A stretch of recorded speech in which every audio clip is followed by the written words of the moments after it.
اللہ کے نزدیک تم سب میں باعزت وہ ہے جو سب سے زیادہ پرہیزگار ہے۔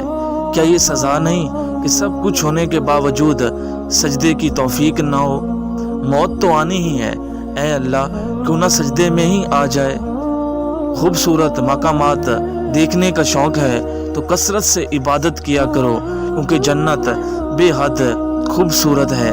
رات کی تنہائی میں جب آسمان کے نیچے بیٹھ کر روتا ہوں تو معلوم ہوتا ہے کہ اللہ کے سوا کوئی اپنا نہیں۔ انسان کی سب سے بڑی ہجرت گناہوں سے نیکی کی طرف سفر کرنا ہے۔ چاہتوں میں سب سے بہترین چاہت اللہ کے نبی صلی اللہ علیہ وآلہ وسلم کی ہے۔ ہم سب کہہ رہے ہوں گے نفسی نفسی، سوائے اس ایک ہستی سے جو کہہ رہی ہوگی امتی امتی۔ جو عشق اللہ پاک سے کیا جاتا ہے اس کا کوئی مول نہیں ہوتا۔ کامیاب زندگی یہ نہیں کہ ہم کتنے خوش ہیں، کامیاب زندگی یہ ہے کہ ہمارا اللہ اور اللہ کی مخلوق ہم سے کتنی خوش ہے۔ بصیرت اور تقوی انسان کو اس وقت حاصل ہوتا ہے جب وہ ایسی بات پر شکر ادا کرے جس پر صبر کرنا مشکل ہو۔ درود شریف کا ورد مومن کے گناہوں کو اس طرح مٹاتا ہے کہ اتنی تیزی سے پانی آگ کو نہیں بجھاتا۔ ہم زدوں کے لیے رحمت مصطفیٰ وہ سمندر ہے جس کا کنارہ نہیں۔ میری تمنا بس اتنی سی ہے یا رسول اللہ، آخری سانس سے پہلے آپ کے روضے کا دیدار ہو جائے۔ خوشی اس وقت ملتی ہے جب انسان سو رہا ہو اور خواب میں خانہ کعبہ پہنچا ہو۔ شوہر سے محبت، شوہر سے وفا، شوہر پر اپنا سب کچھ قربان کر دینے کی سب سے بہترین مثال حضرت خدیجہ ہے۔ جہاں محبت ہو وہاں وضو کا پانی ٹھنڈا نہیں لگتا۔ اس خدا سے ڈرتے رہو اس کی صفت یہ ہے کہ اگر تم بات کرو تو سنتا ہے، اگر دل میں رکھو تو وہ جانتا ہے۔ دنیا کی عظیم عورتوں میں ایک عظیم ترین عورت حضرت عائشہ صدیقہ ہیں۔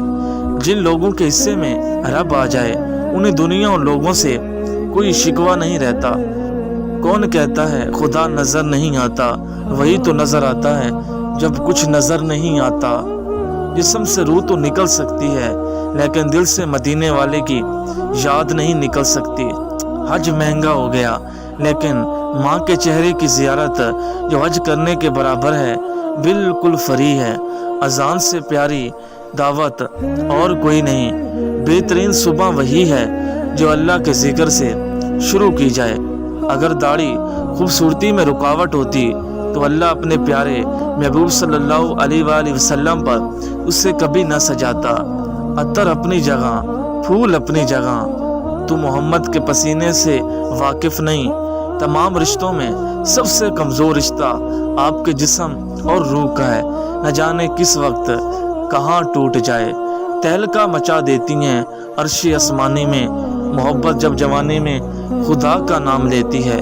تم ڈھونڈتے ہو کامیابیوں کو در بدر لیکن تم ہوتے ہو کہاں جب آتی ہے صدا حیا للفلاح۔ اللہ تعالیٰ نے ہمیں بنایا ہے وہ ہمیں مٹائے گا بھی۔ حضرت خدیجہ رضی اللہ تعالیٰ عنہ نے فرمایا عورت کے لیے بہترین زیور پردہ ہے اور پردے دار عورتیں جنت میں میری بیٹی فاطمہ کے ساتھ ہوں گی۔ مایوس وہ ہوتا ہے جو اللہ پر یقین نہیں رکھتا اور محروم وہ ہوتا ہے جو اللہ کی نعمتوں کا شکر ادا نہیں کرتا۔ اللہ تو بے نیاز ہے، ملنے کو گھر پہ ہی مل جائے اور نہ ملے تو کعبہ میں بھی نہ ملے۔ بات ہے تڑپ اور اخلاص کی۔ کسی کو اس کی زندگی میں معاف کر دینا اس کی قبر پر فاتحہ پڑھنے سے بہتر ہے۔ سر جھکانے کی خوبصورتی بھی کمال کی ہوتی ہے۔ سجدہ زمین پر کرو تو دعائیں آسمان تک جاتی ہیں۔ ایک ہی شخصیت ایسی ہے جن کی وجہ سے قیامت کا ہولناک دن بھی خوبصورت ہو جائے گا، اور وہ ہیں میرے آقا مصطفیٰ صلی اللہ علیہ وآلہ وسلم۔ دنیا کی کوئی چیز اتنی شفاق نہیں اتنا شفاق وہ دل ہے اس پر اللہ تعالیٰ کی محبت ہو۔ جب کوئی پوچھے کہ موت کیا ہے اس سے جواب دینا عشق مصطفیٰ کا دل میں نہ ہونا موت ہے۔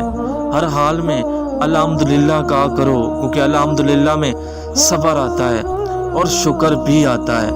اللہ تعالیٰ کی قربت حاصل کرو، لوگ خود قریب ہو جائیں گے۔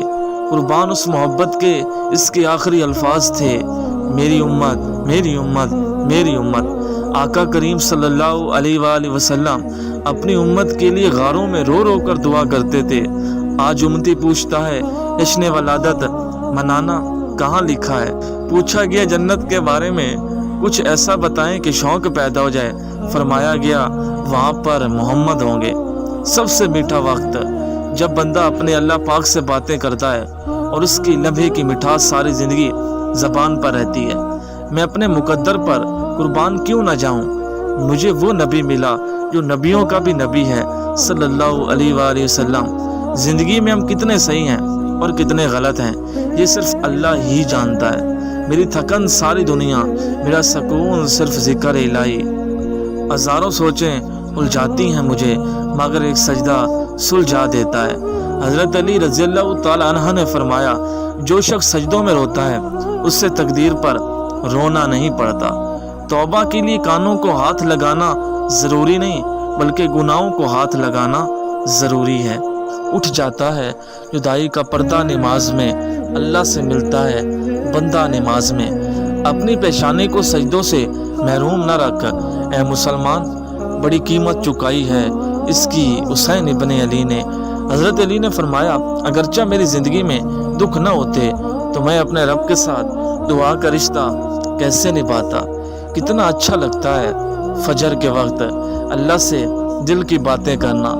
دنیا کا سب سے اچھا دوست اللہ ہے، بہت جلدی مان جاتا ہے، پرانی باتیں کبھی یاد نہیں کرواتا، کبھی مایوس نہیں لوٹاتا اپنے در سے۔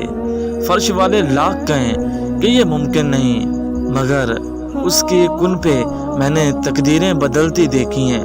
لفظوں میں کیا لکھوں اس رب کی تعریف میں، جو نہ مانگو تو نواز دیتا ہے اور جو مانگ لو تو بے حساب دیتا ہے۔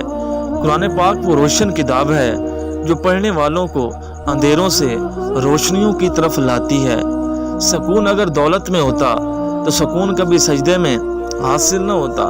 میری زندگی سنورنے لگی ہے جب سے نماز پڑھنے لگا ہوں۔ ملتی نہیں مشر میں کسی بھی قیمت پہ مہلت اے زندگی والوں، پڑھ لو ابھی بھی سستی ہے نماز۔ وہ دیکھتے ہیں کہ مرد کو جنم دینا امید ہے اور عورت کا جنم دینا مایوسی ہے، حالانہ کہ ہر مرد کا خواب عورت ہے اور ہر عورت کی مایوسی مرد ہے۔ ہمارے معاشرے کا المیہ یہ ہے کہ بیٹی کی نسبت سے داماد کو تو بیٹا مانتے ہیں، مگر بیٹے کے نسبت سے بہو کو بیٹی نہیں مانا جاتا۔ ہمارے معاشرے کا ایک کڑوا سچ یہ بھی ہے کہ جب نکاح اور ولیمے کی قیمت لاکھوں میں رکھو گے تو زنا کی قیمت چند چھوٹے وعدوں سے ہی رہ جائے گی۔ مرد کبھی بھی تصور سے عشق نہیں کرتا، اسے عشق کے لیے بھی کسی پہلی ملاقات کی ضرورت ہوتی ہے۔ یہ تو عورت ہوتی ہے بے وقوف، ایک نام، ایک احساس، ایک آواز کے پیچھے روگ لگا لیتی ہے۔ سب سے زیادہ تکلیف وہ دکھ دیتے ہیں جو ہم اپنے کسی پیارے سے کہنا چاہتے ہیں مگر عمر بھر کہہ نہ سکیں۔